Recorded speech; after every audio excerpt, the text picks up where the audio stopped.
Welcome to Amy Learns to Cook. I'm Eric, and I first of all want to thank Jared for his suggestion.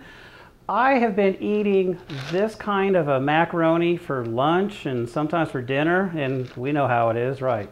Tasteless, it's convenient, but it's not all that good. But a real homemade mac and cheese can be daunting if you've never made it before.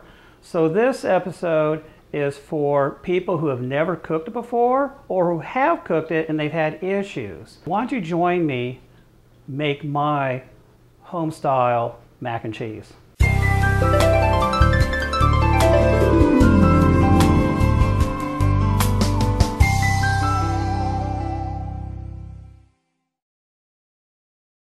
So what I like about this recipe is I'm only using 2 cheeses. I'm using an extra sharp yellow, you can use white of course, and I'm using a Parmesan for the top, for the crust, along with breadcrumbs, and we're going to butter it and it's going to be really fabulous. With the breadcrumbs, you can either use commercial breadcrumbs, I think a 1/4 cup might be enough, you might have to experiment with that, or just use 4 of the fresh ones. And we're just going to go ahead and cut the crust off, which is pretty simple. If you have a food processor, this is great, but if you don't have a food processor, then just see if you can go ahead and get the other ones then. So we've already set up the food processor with a cutting blade in here, and all you're going to do is just take your bread and just break it up into like little pieces, and then we'll pulse, and it'll pretty much do the hard work for us, right?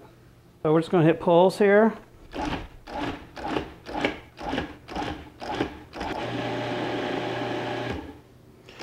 And they look relatively fine, so I'm kind of happy with that. So for today's recipe, what we're using is some of this Parmigiano-Reggiano for the crust. And we're going to need about a 1/2 cup. So if you're just using a box grater, go ahead and do about a 1/2 cup.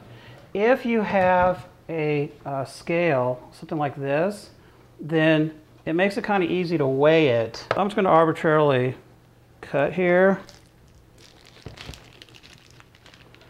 And it's right on 2 ounces. So this is pretty straightforward. Food processor, cheese shredding blade in there. I'm just going to go ahead and put it in there. Turn it on.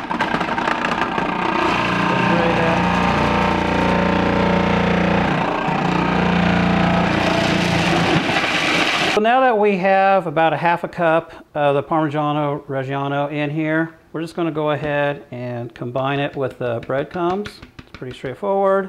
And then now we're just going to go ahead and add 2 tablespoons of melted butter. And then we're just going to go ahead and stir this with a fork. So with this recipe, we are going to use about 1 pound of pasta, but for the cheese part, we're going to also use 1 pound. We're going to use 16 ounces of, in this case, extra sharp, I'm using yellow cheddar. You can use white if you like.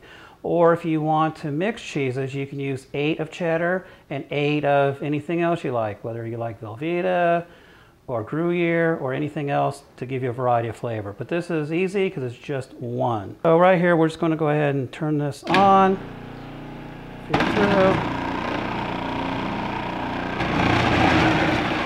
And this should make about 5 cups of cheddar cheese.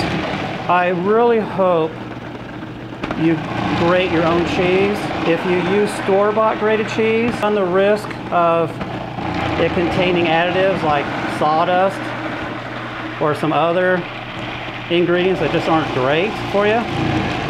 And this is just way more flavorful because you're cutting it right here, and then we're going to use in a few minutes. So that looks pretty good. So I'll go ahead and turn this off. First step we're going to do is we're going to heat up 4 cups of whole milk. You can use 1/2 and 1/2 or whole milk. If you use 2%, it may turn out okay, but I do not recommend 1% or non-fat because fat acts as a stabilizer, and you don't want to have a problem with milk, cheese separating. It can ultimately lead to graininess. Heat it gradually. I have it on kind of a medium-low. I don't want the milk to boil, and I don't want it to heat up really fast. 4 tablespoons of unsalted butter. And I'm using unsalted because as with all the cheese having salt, I don't want a heavy salt taste. I'd rather add salt, you know, to season the taste later. So right now the butter is about 2/3 melted. As soon as it gets all melted, I'll go ahead and I'll whisk in the flour. And the thing you just need to know about when you're doing this sauce is you really have to pay attention. If you're good at multitasking, great. But me, I just want to show you kind of one thing at a time here. Flour a little bit. I'm going to stir it in. I don't want there to be any kind of lumps or anything. So I got that incorporated. We're going to go and put in some more. And then let's get the last bit in there. I want to stir this in there. I know it's a huge pot here, but it does work. You want to cook this roux until it's kind of like a light brown color or so. I see with the butter, it's already making it kind of a golden color right now. But you really want to cook the flour. So I'm going to go ahead and turn the heat up on here up to kind of like a medium. So we're going to go ahead and just whisk that in there. We don't want no lumps or anything. Start to see it's starting to kind of bubble in there. So that heat is going to make the flour is going to start thickening in a hurry here. We're ultimately going to want to cook this until it's obviously, whisk it till it's smooth. It's going to thicken on us. And it should turn a little bit of a tan on us.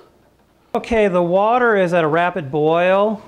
This is a good opportunity to put some salt. 1 pound of elbows pasta. And I'm going to cook this a little bit under al dente. This box recommends 7 minutes, but because we're going to put this into a hot cheese mixture and we're going to be baking it, we don't want this to come out, you know, all way overcooked. So we're going to actually undercook it by 2 minutes. And the white sauce is thickening up nicely. So what I'm going to do is I want to reduce the heat a little bit. So I'm going to put on a slightly cooler burner over here. 1/4 of a teaspoon of cayenne pepper. I have in here 1/2 teaspoon of a Creole seasoning. I want to add it earlier because I didn't want it to, you know, mess with the color of the white sauce, especially the roux. Strain the water out here. We're going to go ahead and fold in the 5 cups of cheese we have, and we're just going to go ahead and put in a little bit at a time. And then we're going to make sure it melts. We want to make sure all the cheese melts before we go ahead and get the macaroni in there.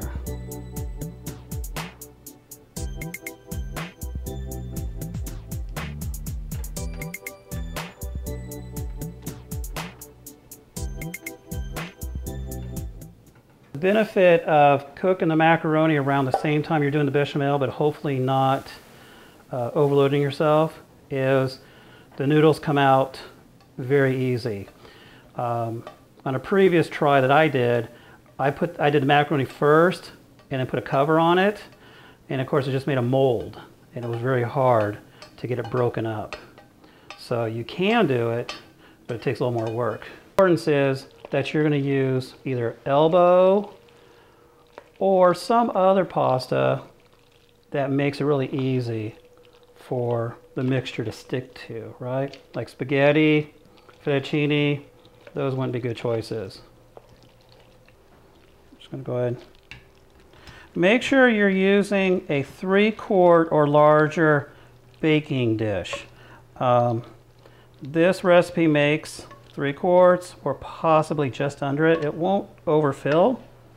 We're gonna use the breadcrumb mixture that we made earlier, and it makes a really good amount that you can spread all over. What I'm going to do is I'm going to start it off at 350 and then I'm going to turn it to 400 for about the last 10-15 minutes. So while the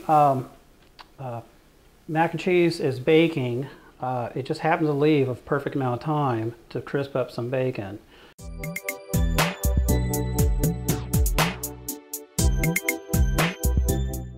All right, we're going to go ahead and sprinkle some bacon on here that we cooked while the mac and cheese was cooking. This is cutting a corner here. See if it comes out as one piece.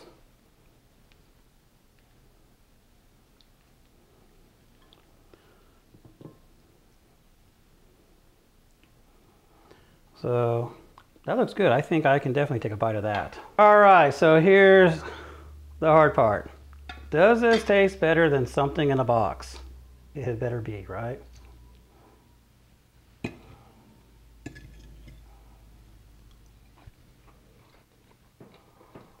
Got a good crunch. Not much of a salt flavor.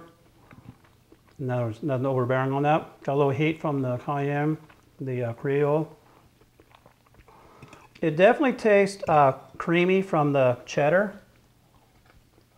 The Parmigiano on the top adds another layer, which is really good. The crunch is great for the texture. The rest of it is pretty good. It's really firm. It's not waterlogged or overcooked. You know, if you ever put macaroni and just left in the water way too long. No, the cooking turned out really good.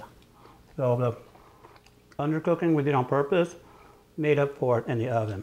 So I would definitely rate this keeper. So I give that a thumbs up. If you like this recipe, please comment and subscribe below. And visit our website at amylearnstocook.com. And we're also on Pinterest and Twitter at Amy Learns to Cook.